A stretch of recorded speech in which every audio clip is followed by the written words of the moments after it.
few more people.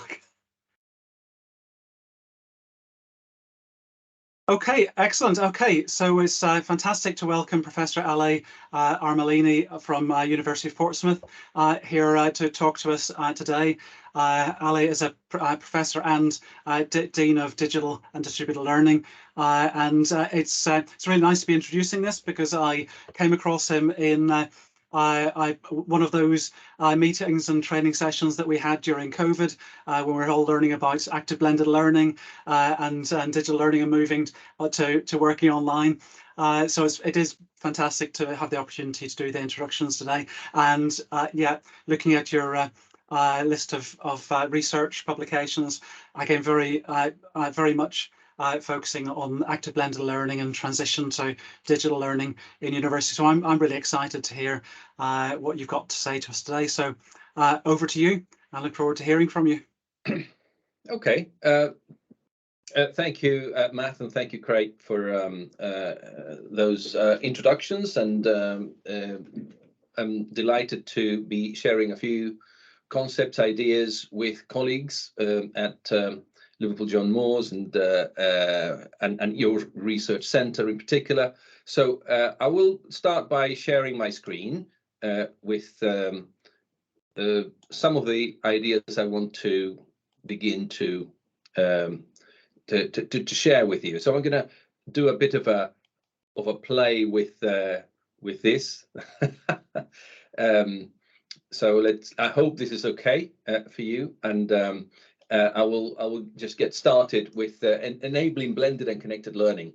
And I usually begin with setting out a few basic principles that I want to use as kind of the triggers for our conversation. And I hope we have a bit of conversation with you today and subsequently when people access the recording and want to expand on some of this. The first principle is one that I've been working with and sharing with people for a while. Content is not king, context is. There is a perhaps an obsession in academic circles with content. I love my content. Yeah, my students love my content.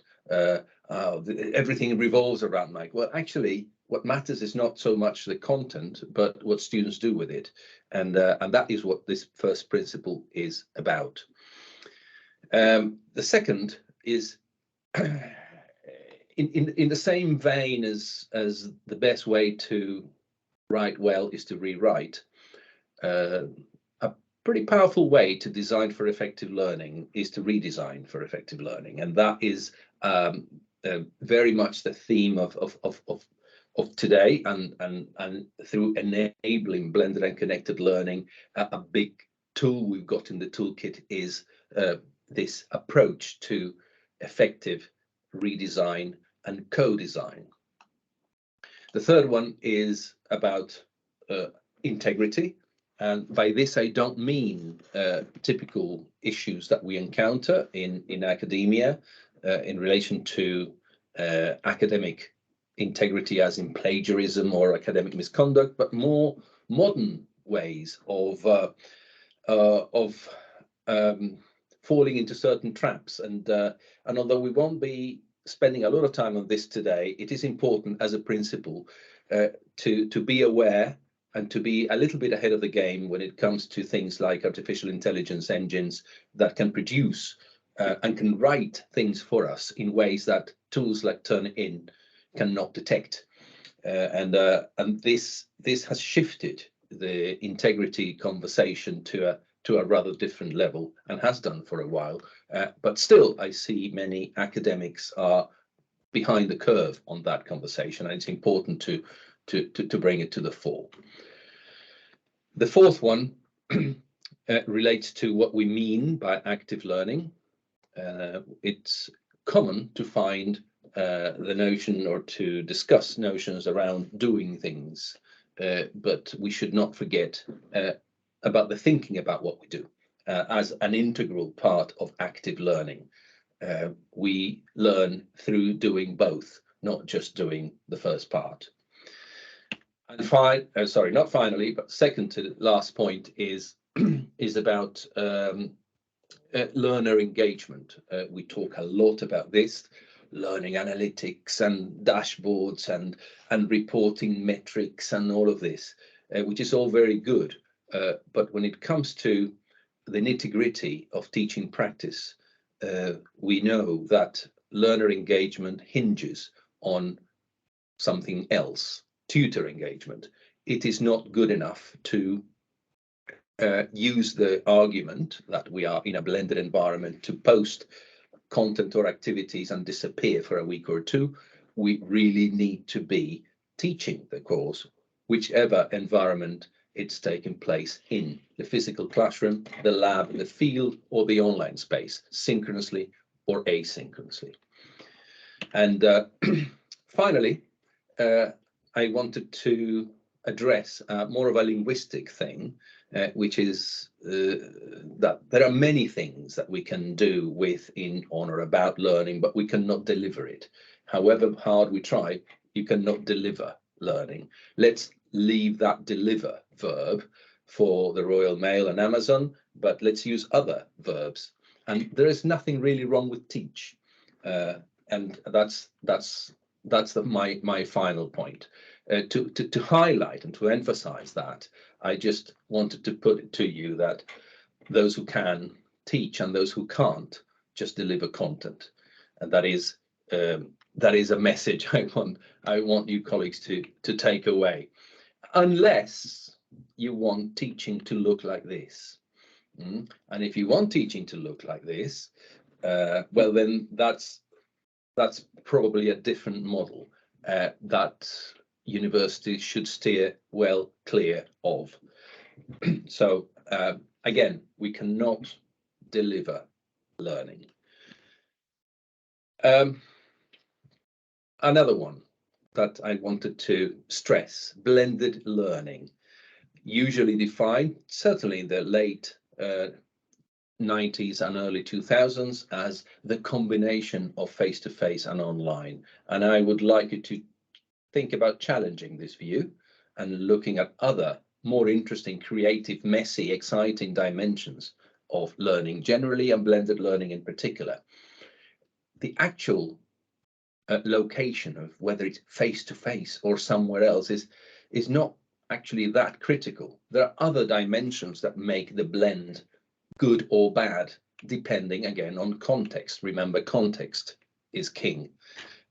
These are some of the dimensions, and you will notice that online and face-to-face is one of them, but certainly not the only one, and in my opinion, not the most important one. For me, there is a critical one here, and it's that one. It is the separation or non-separation in time. And it is designing, co-designing, redesigning around time and using elements of synchronicity and asynchronicity wisely that determines the quality and the impact of a learning experience.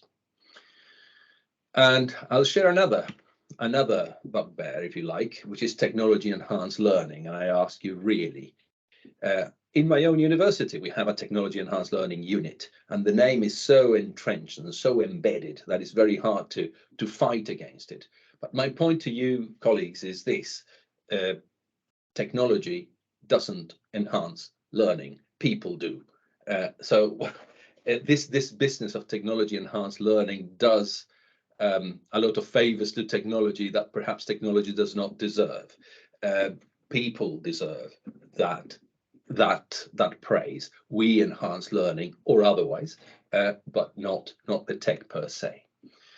So with that, I wanted to move to a very brief version of what I call the active blended learning story. Oh, what happened there? Did it stop sharing? Oh yeah, it looks like it just stopped sharing. All right, very strange. Why did it stop sharing? Anyway, I'll try again. What happened here? Just give me 1 sec. Well, I tell you what happened here. PowerPoint crashed. Oh dear. Yes, so this is why we're not a Microsoft site, you see. We are a Google site, and we use other tools, but purposes of this, I'm going to, I had to restart PowerPoint altogether. Well, anyway. Oh, interesting. Interesting, yes. So let me just move to where the point where I was, which is this. So I'll try again and share again, and come on, share here, and so hopefully we're there again. Yeah. So apologies, colleagues, for that blip. I was saying that I wanted to move to the active blended learning story, which started as an initiative in its own right and under that name at the University of Northampton, where I was Dean of Learning and Teaching between 2012 and 2020. And what I'm going to do briefly is cut a very, very long story short and share with you the key concepts of it, and tell you a bit about that before moving on to what we're doing at Portsmouth.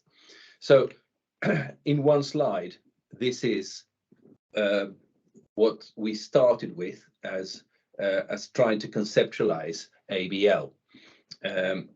So we had, you will notice that there's no onlineness here. There's no reference to working online or anything like that. There are references to rather more significant elements, particularly the sense-making element of it. As I was saying at the beginning, when you ask a person or a course team to design a module or a course or a program, very often the thinking goes straight into my content, slice and dice my content into however many weeks, and they think that is to read it to design a course. Well, it's not, and this might be obvious for those of you in education, but it's certainly not obvious for people elsewhere in the university. Design a course equals create content, divide it into the number of weeks, and then quote deliver it. Oh, panic! So we started with something like this, which tried to make the sense-making activities more center stage and create a scaffold whereby the content alone didn't do the trick. We had to marry it up with activities to enable learners to make sense of the content, and then move on to more perhaps real-time environments, whether those are on campus or off campus, but that's where the analysis, discussion, and reflection and goal setting would take place, and then go on to consolidation and evaluation.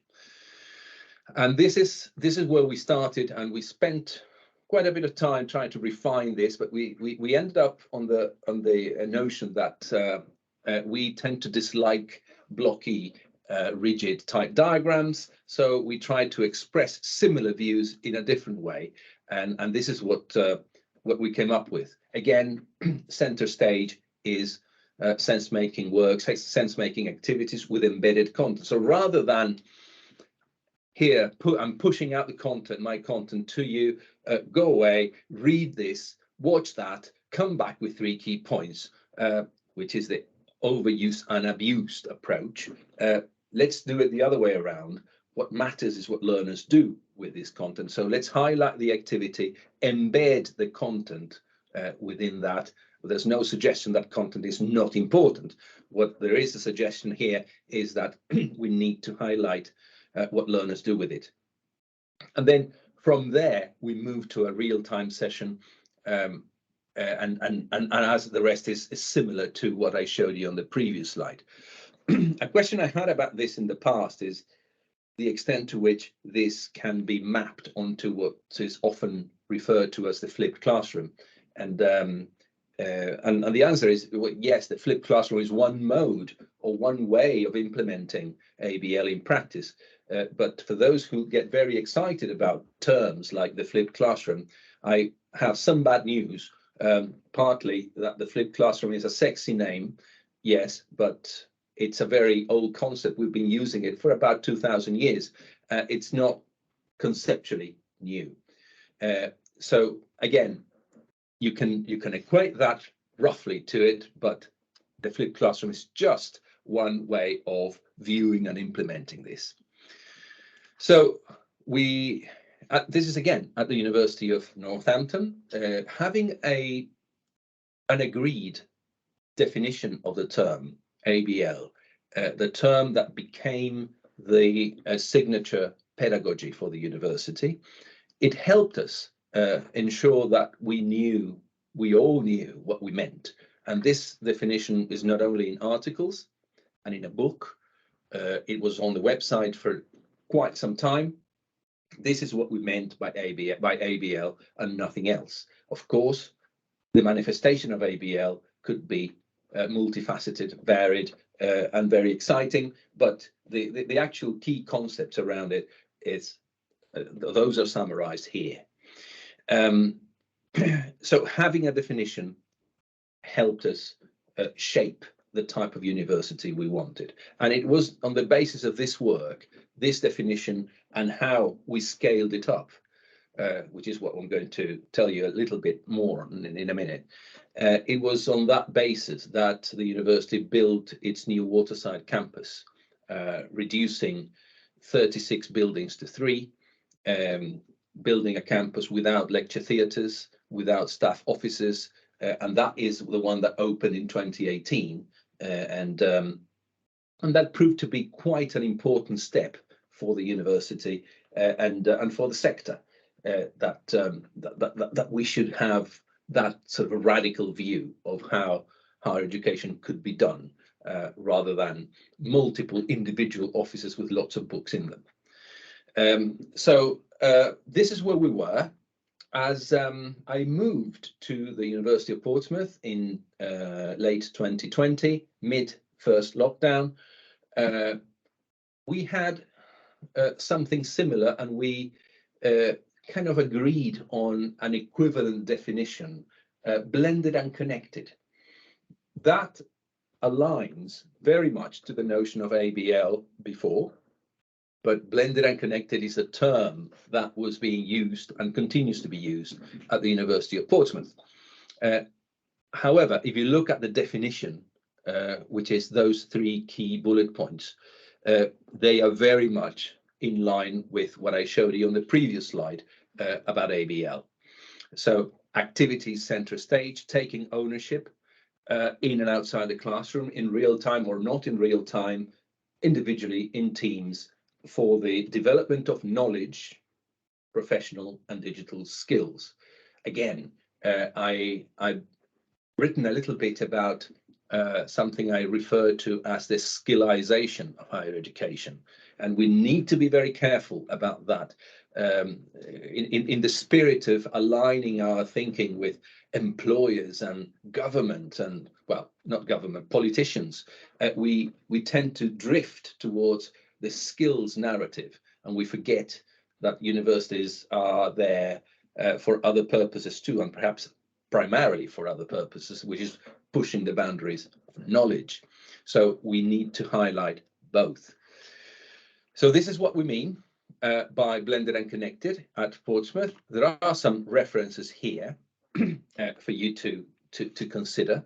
And I wanted to take the liberty here to show you a slide which has a cartoon on the right in Spanish. And you might have already worked out what the cartoon means, but 1970, I will dictate my notes. 1990, I will give you photocopies of my notes. Now, 2010, I will give you a PowerPoint with my notes, and 2019, I will share my notes on a drive. So that's a typical example of an approach that doesn't change and a technology that does. So go back to technology enhanced learning. Here you have an example of 4 stages, 4 different technologies, and no enhancement, or very limited enhancement, as the teacher has changed nothing. The points on the left are pretty well known. many higher education people learn about teaching as they teach. They get pushed to the deep end without much training. They were not, and they are not, trained teachers. To make it worse, people get fellowship of the HEA and they think that's a teaching qualification. It's not. It's professional recognition, which is a different beast. When it came to the pandemic, many colleagues learned about online teaching about 2 years ago, roughly 2.5 years ago. They learned about those as they were doing them, as they were implementing them. And ERT, or emergency remote teaching, for them, for many of my colleagues, was a sudden opportunity to learn about pedagogy. And to prove the point, I can tell you that in March and April 2020, when COVID first hit, the most popular workshop by a mile at my previous institution was lesson planning.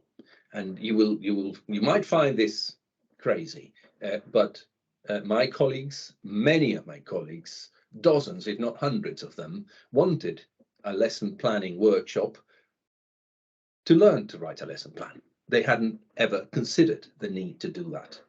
So that is the position. So if we replace this cartoon on the right by that one, you see what I mean. We don't want teaching to look like this.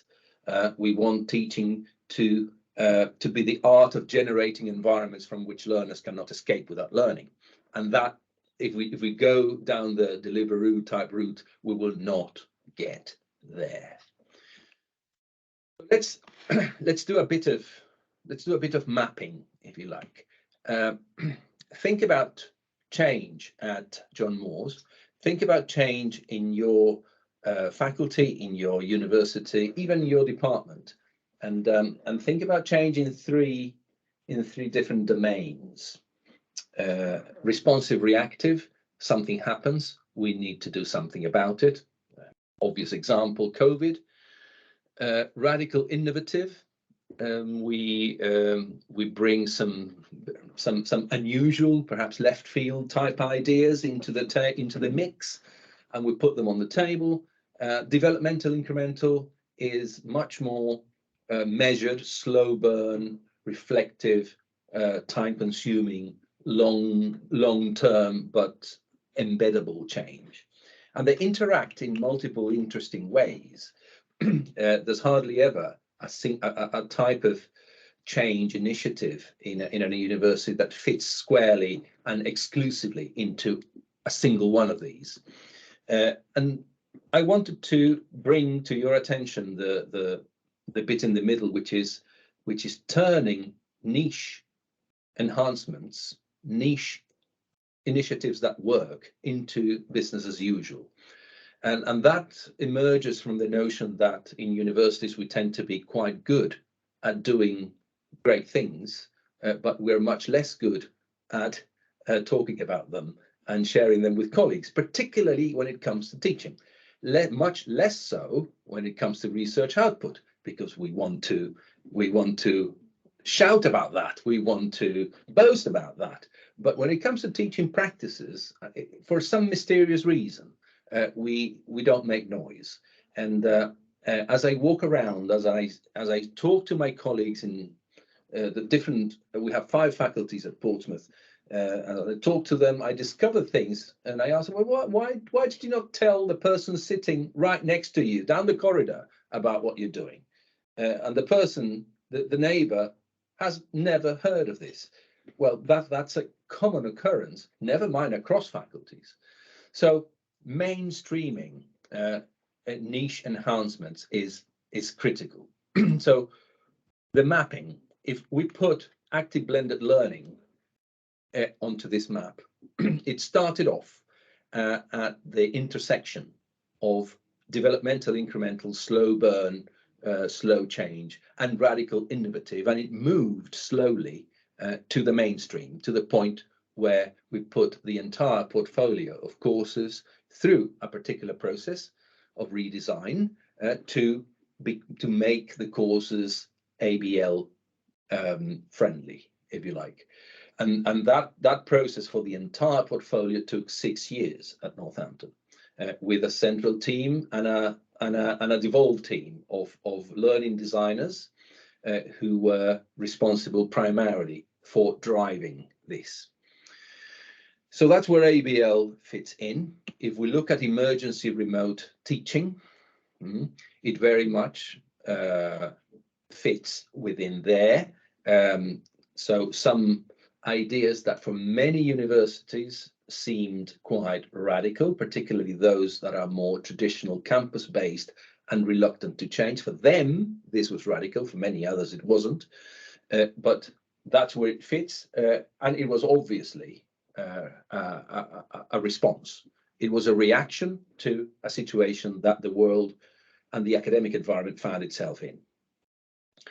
And now at Portsmouth, we've got blended and connected learning. And the reason it's all dotted there is simply because it is, as we speak, on a journey.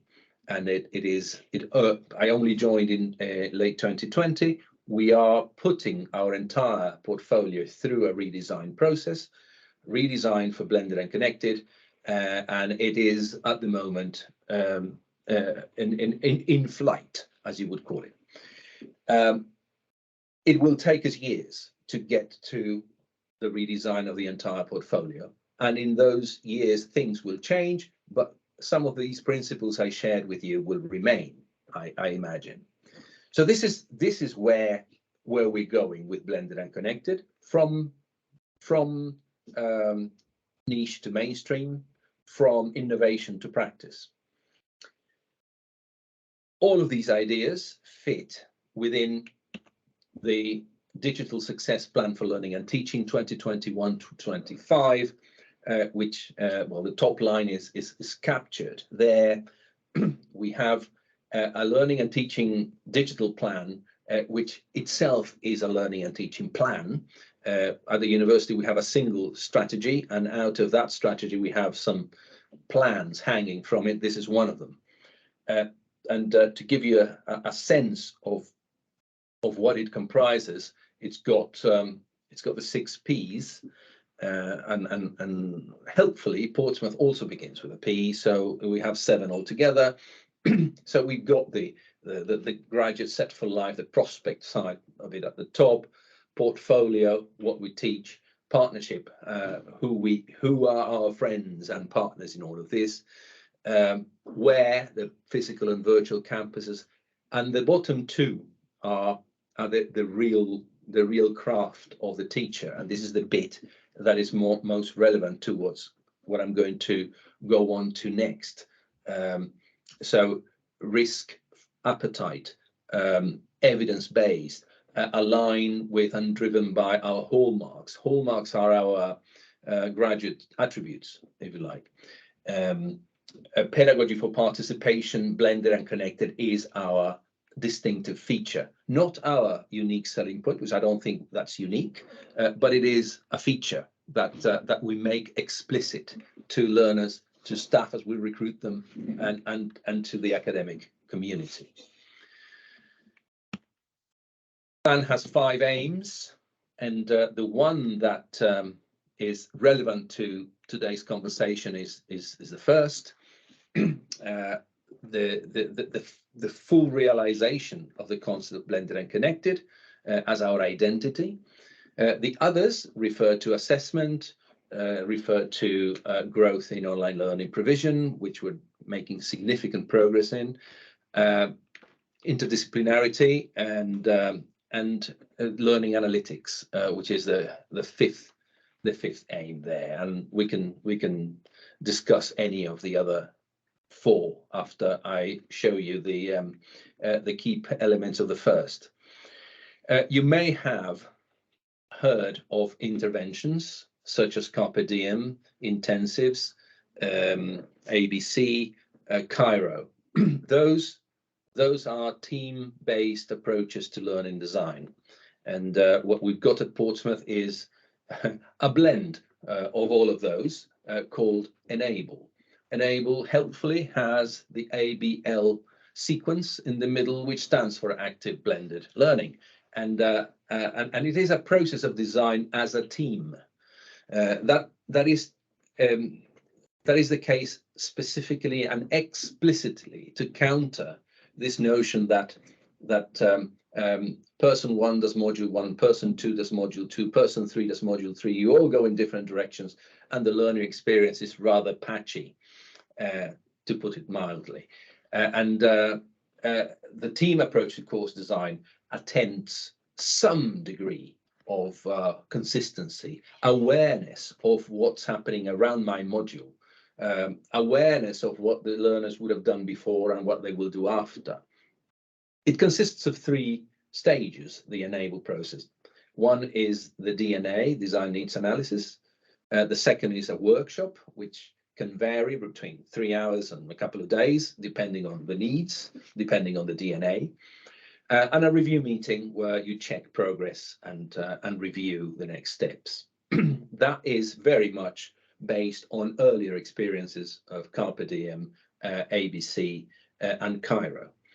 So in the toolkit, which is an open toolkit, really, a Creative Commons licensed toolkit, we've got many things here. The website is at the bottom, enable.port.ac.uk. You can see here, you will find some familiar elements within here. There is familiarity in terms of Diana Laurillard's learning types, which we use to align different bits of this. On the left, you see something we call a donut. So in that donut, we get people to populate it with initial ideas on different types of activity. Yeah, and bear in mind that we fight against the notion of deliver, check, deliver, check, which is what many repertoires sadly consist of. We need to change that. So we introduce the notion to them, which is not new, of course, but of knowledge generating activities versus knowledge checking activities. They are different types of activities, both of which are important, and both need a place in here. We try to highlight, as you can see, activity generation, activity co-creation, rather than pushing content. On the right-hand side, you will also recognize that from another author in the field, that is Julie Salmon, and that is an adapted version of what she calls an etivity template. So you've got the usual elements of that with a number of additions. So the idea here is that each of these activity templates represents something that the learner must not miss. And when you have conversations with colleagues, you say, "Oh, but I'm already doing that." Oh, really? Show me. And then what you find is they've got a couple of questions embedded in a PowerPoint slide. Well, that is not what this is about. A couple of questions embedded in a PowerPoint slide might be very useful, might be very powerful, but that's not what the purpose here is. This is to really highlight alignment between what the learner does during a module and what the learner will have to do subsequently for assessment purposes. For example, this is a message, an explicit message to learners about alignment and importance. You really have to be very silly to skip this. This will really help you with what happens later. So I can tell you a lot more about this. There are many other toolkit components, not just the context creator, but the course creator, the module creator. We use the same approach. For that, we force in a nice way, to come up with a mission statement for the module or course. I should stress that enable operates at both levels. We can do an enable at module level or enable at program level, and they are slightly different, but the principles remain. One of the outputs of enable is inevitably a storyboard. And the storyboard could look something like this, where you've got timelines, where you've got face-to-face sessions, where you've got online sessions, where you've got dates if you want them. And particularly the green part of this diagram is the key. Provides the foundation for the alignment between learning outcomes at the top and assessment at the bottom. And this is one real storyboard that a team produced. And the green part is what learners do. Not necessarily they're not being summatively assessed on that, but this is what they do, and they are expected to do that as part of the course, whether it's in class, whether it's outside the class, and the alignment there is explicit with different parts of the assessment process. Again, the storyboard, a key output of Enable. For those who are keen to look at how technology helps in all of this, there's another tool that we use at Portsmouth, which is the Explore tool, explore.port.ac.uk.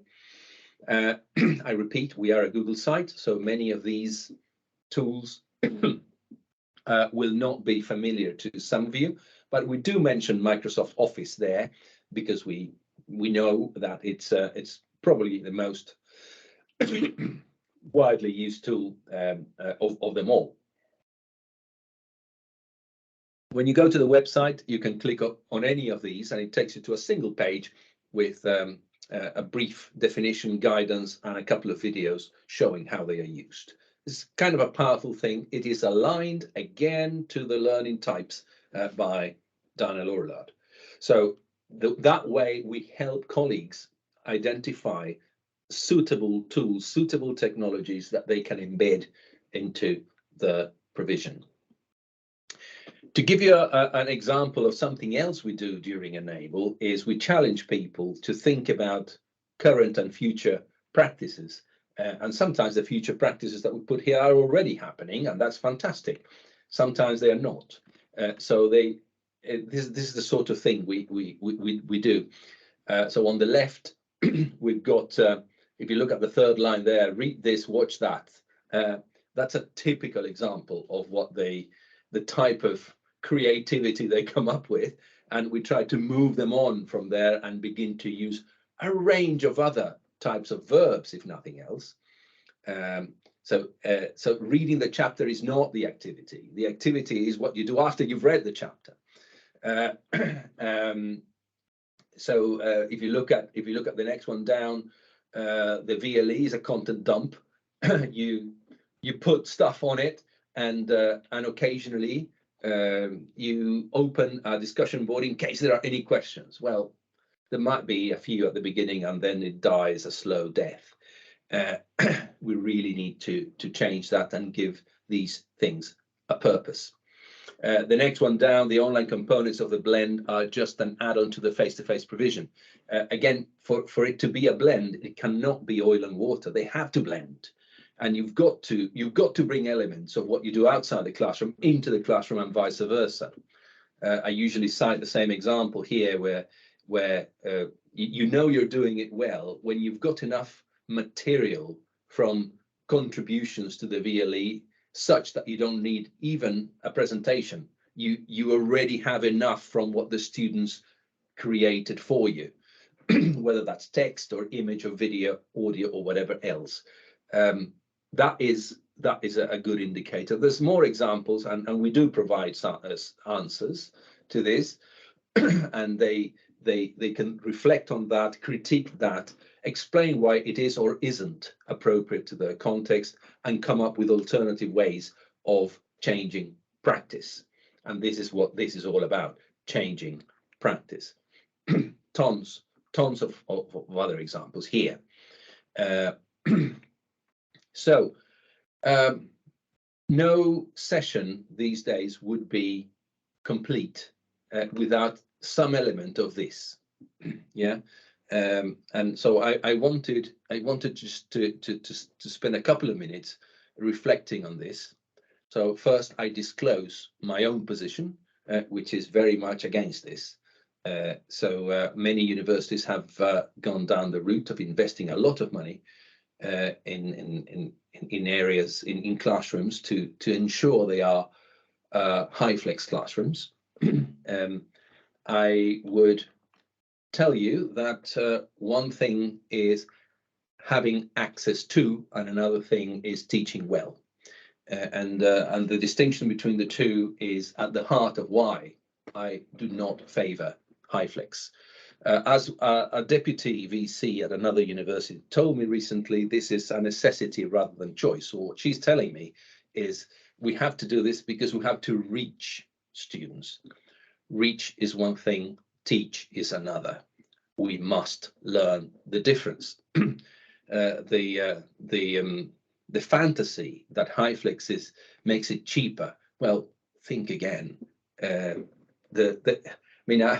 I've had experiences with HyFlex myself. My first one was in 1999, when we were using a very old multi-point bridge with 3 remote locations. I had students in the classroom and students around the country. Technology has moved on quite significantly. What hasn't changed is the number of bugs you find on the way, and the stress for the teacher is just off the chart. Regardless of how intelligent the system is, this is highly problematic. One university in the UK has banned it, has taken the unusual stance of banning it because it was causing so much hassle. So much stress. And again, if you look at even look at this picture, you realize that HyFlex is conducive to a particular type of teaching, stand up and spout. And that is really not what ABL is about. You can further prove that with the location of HyFlex classrooms here. It's HyFlex classrooms sit here. If you are familiar with the Gartner hype cycle, they are at the peak of inflated expectations, heading sharply for the trough of disillusionment. So that's where I think we're going with those. To conclude, a couple of final thoughts. Again, as I said at the start, I think synchronicity or asynchronicity is a much more significant, important, relevant element of the blend than just campus off campus in the classroom online. What we've learned from the COVID experience is, on the one hand, staff and students were eager and desperate to get back together and to see each other in the flesh, and that's perfectly understandable. However, what we also know from students' feedback and staff feedback is that they've also liked a little bit of more flexibility. They liked a little bit more of, well, I can do a day from home. I can do a couple of days from home. Actually, I don't need to be there all of the time. And some of my learning can occur in different ways. The bums on seats is significantly challenged. So what we've got is a scenario where perhaps lower synchronicity and lower proximity will play a much more significant role when we go to metrics such as student engagement, such as attendance. We will have to take, and we already do take into account, scenarios where we do not really require them to be there all of the time, as many campus-based universities used to pre-COVID. We need to think again about moving to the top right quadrant of this chart, lower synchronicity, lower proximity, which takes me to, if you remember, towards the end of the second lockdown, people were desperate to return to normal. Well, I would put it to you that return to normal, thanks, but no thanks.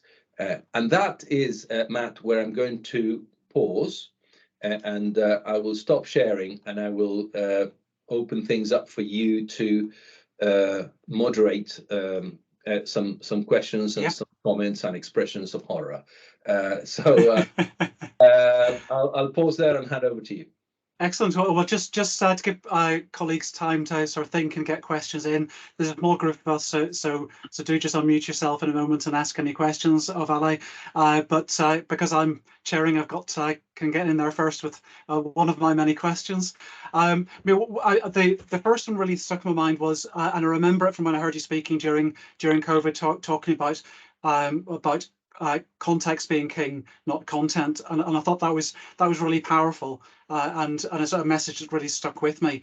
And I was just wondering, you sort of touched on that, and we're a much less agile university in terms of we weren't as ready as Northampton were for online learning, and we sort of retreated a bit back into what's comfortable. And I was just wondering if whether in your last two institutions, whether you've noticed any of that, or whether it's been a more smooth carry on post-COVID, given the sort of earlier preparation. Okay, the transition to online, the COVID bit of it was far less painful at Northampton because of the journey they had gone before for the previous 6 years. So this was a relatively small step in the direction of lower physical proximity and lower synchronicity. Now that was the result of, unexpectedly, that was a result of years of work in the space of ABL. By the time, by the end of the pandemic, I had already moved to Portsmouth. The reason I was appointed at Portsmouth is because they amongst other things, they found themselves in a very difficult position. They had struggled quite a bit with the transition. They were rather traditional in many ways, more ways than one, and they needed more agility in these things, more risk appetite, a bit more. Let's do something unusual at least once and see what happens. Let's experiment a bit more. So I tried to introduce all of those elements and some more. They were already. We were in the middle of the pandemic when I joined, and what we tried to do is, as we returned to campus, but didn't return to normal, and we have tried to keep elements, things, lessons learned from the COVID period into our standard provision, and that has an interesting knock-on effects in terms of timetabling, for example. It does improve things, unexpectedly, but it does. You also, when you want to keep a good level of synchronicity, whether it's in a lecture theatre, in a seminar room, or online, if the session is online, you still have to kind of timetable it and be explicit about that and be clear when they happen, but you don't need a room, and that is a welcome development as well. So we now find ourselves changing a lot of policies and allowing things that were not permissible before, looking at types of assessment, looking at assessment choice. A particular module may have a menu of equally rigorous options for learners to pick from. You can demonstrate achievement of learning outcomes in other ways. Things that were pretty obvious things, but they were not always on the table before. The digital success plan is a complete innovation. I mean, there's nothing particularly innovative in it, I must confess, but innovation is always looked at in context again, and in my context, it was. So part of my appointment, part of the rationale for my appointment was moving the university on from where it was to a position of more of a modern university that does like taking risks. Yeah, and it does sound like it's a wider strategic and deliberate approach rather than just something you're picking up from the grassroots. I noticed Craig has his hand up, and Sana's got a question in the chat. So Craig, do you want to ask your question? Yeah. Well, one thing that I'm interested in. I mean, I've been pretty much convinced by your presentation. It sounds great, but how has the kind of change in culture and practice been received by academic staff, and how, linking into that, how has it therefore been implemented? Okay. That we could spend the rest of the night and into tomorrow morning talking about. So I'll try and highlight key elements of this. With the benefit of hindsight, there were things we did at Northampton that I would not do again. Okay. So I was in sort of large, on the old campus, I was in large spaces with the Vice Chancellor and couple of hundred staff in the room, and the Vice Chancellor took a rather brutal approach to this, and to the point where the issue was, well, we've reached the point, guys, you are on the bus or you get out of the way. And he used, sometimes, not always, but sometimes he used terminology that was attractive to those who were on the bus, attractive to those who had been sold the idea, but very, very unattractive to those who were either sitting on the fence or disliked it altogether. So there was even an opportunity for staff to leave the university because they were not prepared to embrace what the new campus was about to bring about. The cliche is taking people with you, but how you do that is highly context sensitive. How you convey messages and how you receive messages, how you do consultation without coming across as tokenistic. Those are pretty critical elements of this. As we were making that culture shift at Northampton, I wrote a paper which is now about to be published as a book chapter that contains 3 pillars. And that was a long-winded answer to this, but the 3 pillars for shifting this: evidence, support, and agency. So you would not get change in a university without evidence. You just won't. Maybe the admins will come with you, but the academics will not. And you absolutely need the academics, our colleagues, with you. So that's the evidence bit. The support bit, it's all very good. We have the evidence, but no one helps us to do this. So how are we going to do it? So you've got to have the structures in place and the investment in place to help people on the journey, all the way throughout that journey. So that's support. And agency, which a lot of people forget. Agency means power. What we mean by that is ultimately the people who are sharing space and time with the students are the tutors. So no one will ever remove that agency. So even if we come to you like I did today with ideas about ABL and this, the last thing I would ever say to a colleague, the last thing I would tell my learning designers the last bit of language I would ask them to use is, you must do this, you have to do that. We are not telling people how to do things. So doing that would mean removing agency, and would mean basically it would translate in being ignored. So really we need to get the message across in a very appropriate manner. Otherwise, it's disaster. It is just disaster. So long way to answer your question, Craig, but those 3 are the pillars that we use to generate change. Oh, that's great, thanks. What was the book again that's in?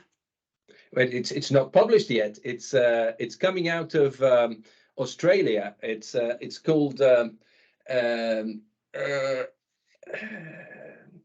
sorry to put you in the spot. It's called success. It's got the virtual university in the title, the book. Okay. And I disagreed with the title, but then I was not the editor of the book, so they didn't take me with them in the process of changing the title. Yeah. So it's something like the virtual university in the 21st century, or something along those lines. Excellent. Yeah. Thank you. And Sana's got a question there. Sana, do you want to unmute and ask the question yourself, just so I don't mangle it? Hi, Sana. Hi. Firstly, thanks so much for a lovely presentation. I could relate to so many elements of it because I've actually taught for nearly 3 years at University of Exeter, just online on their postgraduate program. So I've actually caught a quite different experience of that. And so would my colleagues, and this was asynchronous. So my first question is actually, was this program that you've introduced towards postgraduate, or was it for undergraduates, or was it for both? And was there a difference in how it was received?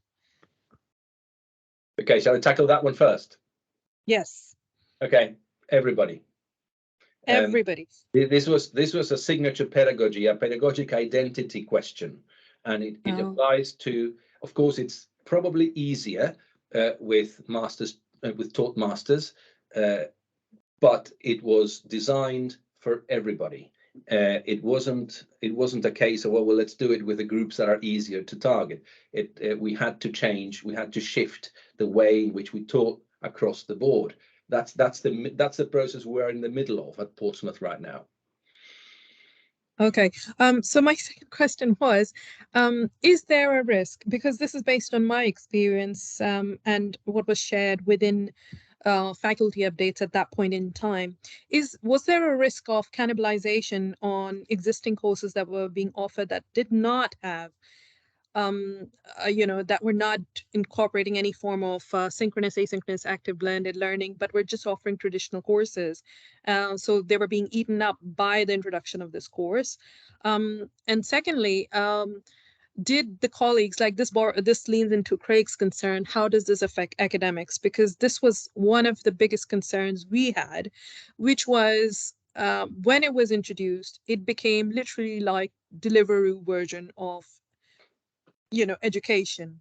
And so what had happened was there was excessive managerialism, a lot of microsurveillance. We had outsourced it to a company to handle all of our online activities, and the net profit was marginal, let's just put it that way.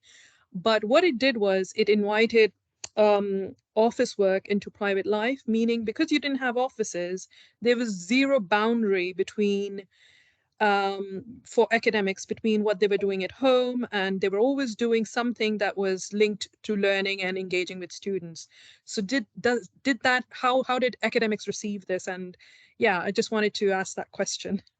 Okay, I think though, if I understood it right, there are several questions in yours. Yes. And I think you are referring to the period, particularly the transition from pre-COVID to COVID, I think. Is that right?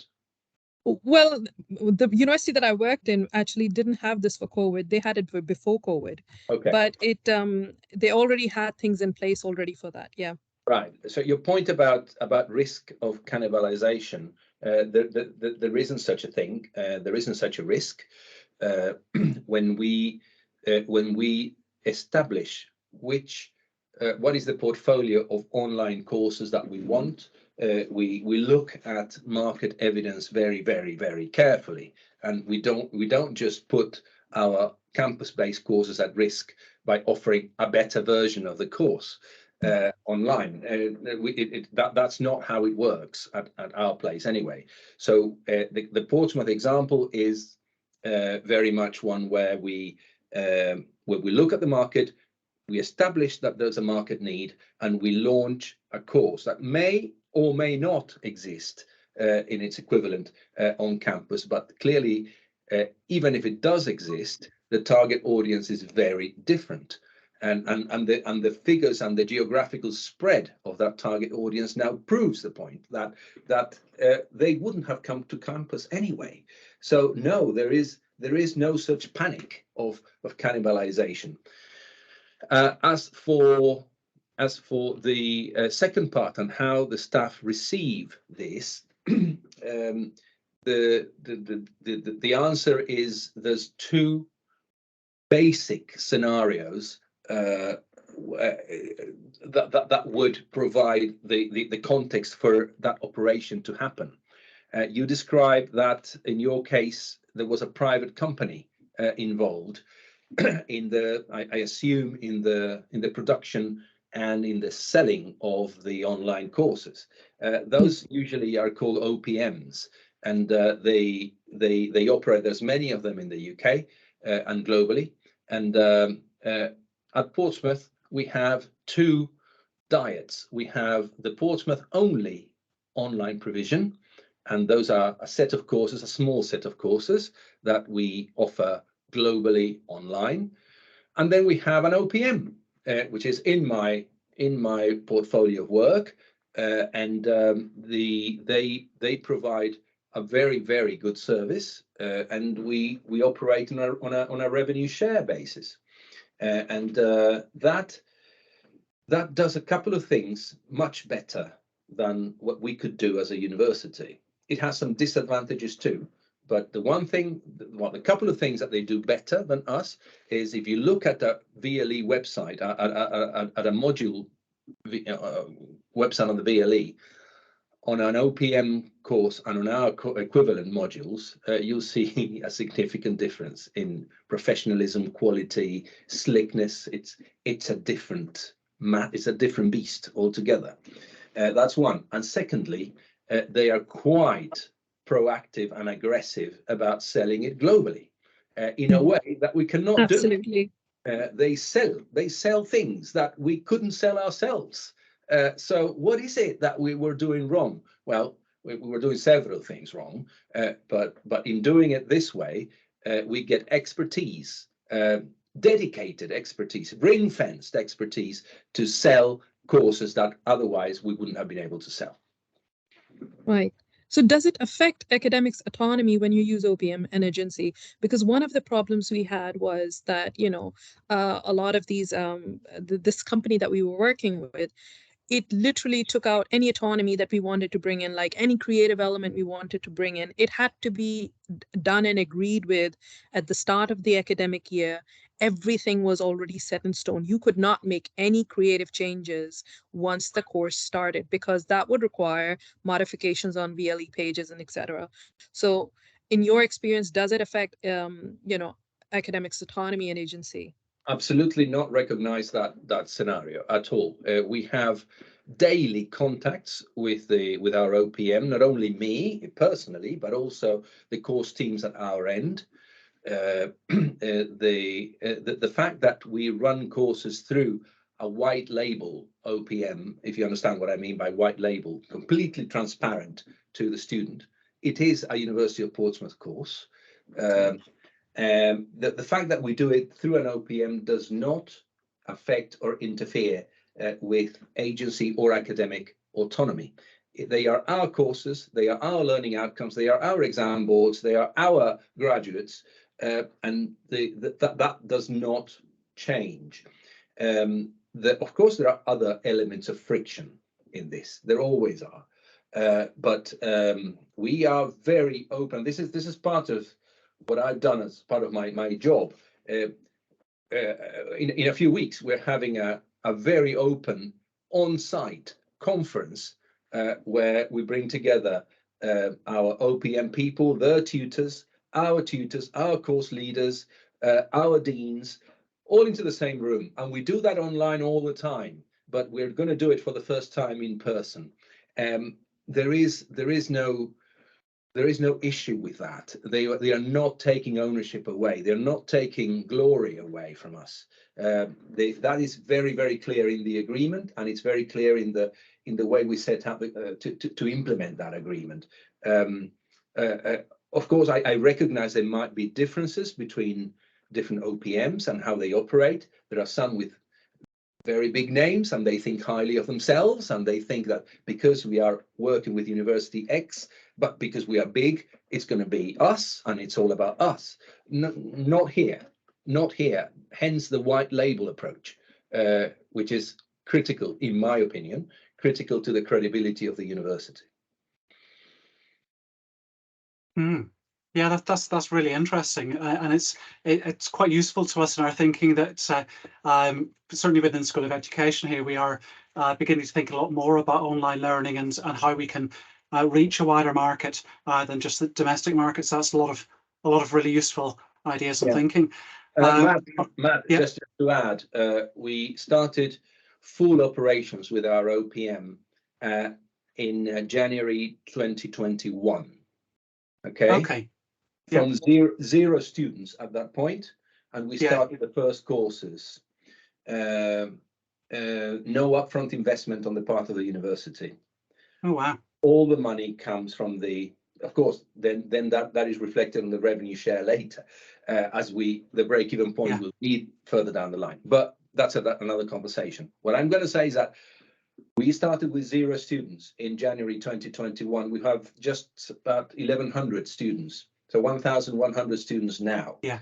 Now, in some contexts, if you go to places like Swinburne in Australia or other big players, this is not. They wouldn't get out of bed for this. Yeah. But for us, we now have 1,100 students that we otherwise wouldn't have had. Very clearly, we wouldn't have had. And we run eight taught masters online and 1 DBA online. Okay. That's the portfolio at the moment, and we envisage a growth to 12 courses in 2023 altogether, and that will take us to about 2,000 students this time next year. Wow, that's really interesting. We've in the last few years we've developed franchise programs with international partners. So we've got growing numbers, but they're not our students. They're running our courses. I know we have been talking in the school about how we can start to reach that wider audience with our own course and our own staff. So that's a useful bit of information. If you don't mind, I might pick your brains about that sometime in the future. Of course, we can continue the conversation. Otherwise, we're going to be risking boring other people in the room. Yes. But it is absolutely an important element, and noted, Craig. Thank you. I mean, happy to continue at some point. We are some quarter of an hour after the agreed I was just time, thinking that. So I don't know if there's any final point, colleagues, that any of you would like to raise. Thank you for that. So, yeah, excellent. Sounds like So thank you very much, Ale. That's been really useful.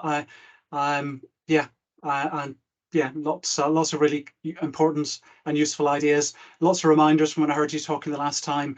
I'll definitely be rewatching this video at a later point. Right, colleagues. Excellent. Thank you all very much, and I look forward to continuing the dialogue with all of you. Fantastic. Thanks. Bye-bye. Bye-bye.